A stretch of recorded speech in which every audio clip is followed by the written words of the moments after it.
pretty cool song, and you know, he was always conscious of hearing the Beatles on the radio, and you know, if it was to go from my parents' record collections, then Gary Manny Mounfield, born on November 16, 1962, and died on November 20, 2025, was more than a celebrated English bassist.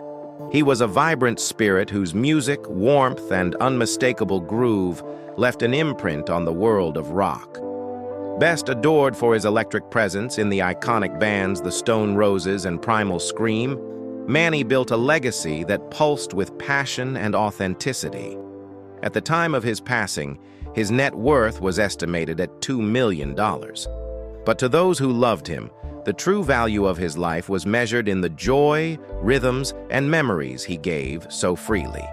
Early life and the spark of passion. Mounfield's journey began in Manchester, where he attended Xaverian College in Rusholme. It was there that he discovered an unexpected early love: darts. What many consider just a pub pastime became one of Manny's favorite lifelong hobbies, a sport he embraced wholeheartedly, reflecting his playful charm and zest for life. At 16, with a heart full of dreams and a hunger for music, he made the bold decision to leave school in 1979. The world beyond the classroom, filled with sound, rhythm, and possibility, beckoned him forward. His destiny was calling, and Manny followed with fearless enthusiasm, finding his place in the Manchester movement. When he joined the Stone Roses in 1987, Manny stepped into a cultural revolution.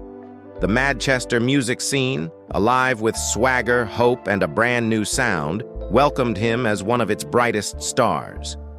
His bass lines became part of the band's heartbeat. He played on both of their celebrated albums and stayed with the Stone Roses until their 1996 breakup.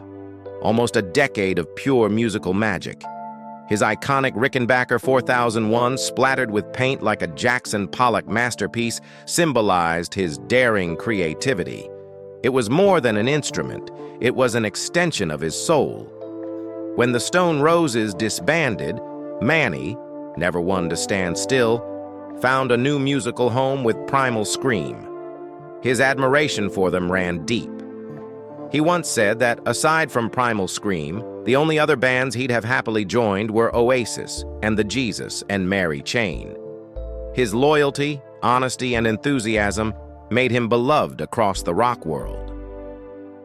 The beat goes on, a lifelong musical journey. Throughout the 2000s, Manny's work continued with unstoppable momentum. When bassist Damon Minchella left Ocean Color Scene, Manny stepped in to tour with them as they supported Stereophonics in 2003, a testament to his versatility. In 2008, he returned to join Ocean Color Scene again, this time taking on a DJ set during their Manchester performance. He remained a full-time member of Primal Scream until 2011, spreading powerful bass riffs and infectious stage energy everywhere he went. But in the autumn of that same year, his heart pulled him back to where it all began. On October 18, 2011, Manny announced that he was leaving Primal Scream to reform the Stone Roses, a reunion fans had only dared to dream about. The moment marked a return to his roots, a rekindling of a spark that had shaped an era. A musician loved for his warm spirit. Manny's reputation as the most easygoing, friendly member of the Stone Roses was legendary. Even during the band's dramatic years, he remained a source of calm and light. His humor and sincerity made him the bridge between tension and harmony.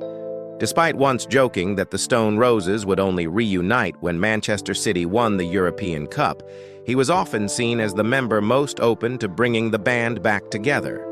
His heart, always full of affection for music and the people he made it with, never forgot the magic they had once created. During the Stone Roses hiatus, Manny occasionally joined Ian Brown on stage for heartfelt renditions of beloved songs like Waterfall, Made of Stone, and I Am the Resurrection. One particularly emotional moment took place in 2008 at the Summer Case Festival in both Madrid and Barcelona, where he joined Brown's set while Primal Scream was also on the bill. His friendships were genuine, deep, and enduring, and they carried him through every chapter of his musical life. On screen and in supergroups, Mani's vibrant personality reached beyond the stage. He made a cameo appearance in the 2002 film 24-Hour Party People, a loving tribute to the Manchester music scene he helped shape. He also joined forces with Andy Rourke of The Smiths and Peter Hook of Joy Division/New Order to form the supergroup Freebase. Though the band dissolved before releasing their debut album, It's a Beautiful Life. In 2010, Mani's willingness to explore new musical avenues only reinforced his restless creativity.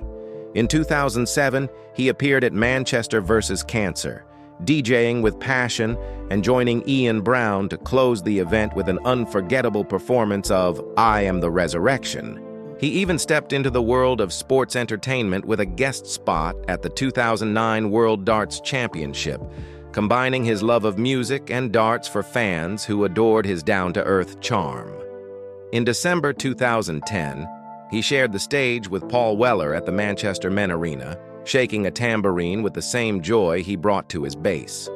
Heart, home, and family. Beneath the rocker's exterior was a man full of love for his family and roots. Mani was a devoted supporter of Manchester United and appeared on Sky One's Football Years to share his fond memories of the sport. He often spoke proudly about being Mancunian Irish, raised to cheer for Ireland just as loudly as he did for his hometown teams. His identity was woven from both cultures, a heritage he cherished. One of the most tender chapters of Mani's life began during the long, draining 13-month recording of the Stone Roses' second album, Second Coming, at Rockfield Studios in Wales. There he met his future wife, Alda, the woman who filled his world with warmth.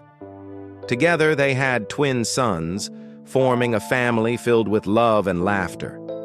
Tragically, Alda fell ill with bowel cancer and passed away in November 2023. Her loss devastated Mani, who had adored her with all his heart. Friends said a part of him dimmed with grief, though he continued to honor her memory in quiet, tender ways. Since 1991, Mani had made his home in Heaton Moor, Stockport, where neighbors knew him as kind, approachable, and genuine. Not just a rock star, but a good man. In 2019, he received the Freedom of the Borough Award from Kildare County Council, honoring his mother's hometown. The honor touched him deeply, reconnecting him with his roots and the people who helped shape him. A loss felt across the music world. On November 20th, 2025, the heartbreaking news of Mani's death was announced. His brother Greg shared the devastating update on Facebook, writing with staggering grief, "It is with the heaviest of hearts that I have to announce the sad passing of my brother Gary Maney Mounfield, R.I.P." In a quiet whisper of love, he added, reunited with his beautiful wife, Alda. Maney is believed to have died at his home in Heaton Moor after collapsing from a seizure. Although an ambulance was rushed to the scene, he could not be revived. His passing sent shockwaves through the music community, and friends close to him were shattered by the news. According to sources, Noel and Liam Gallagher were told of Mani's death just hours before Greg made the public announcement. The two brothers, icons of the same Manchester scene Mani helped define, were said to be absolutely heartbroken.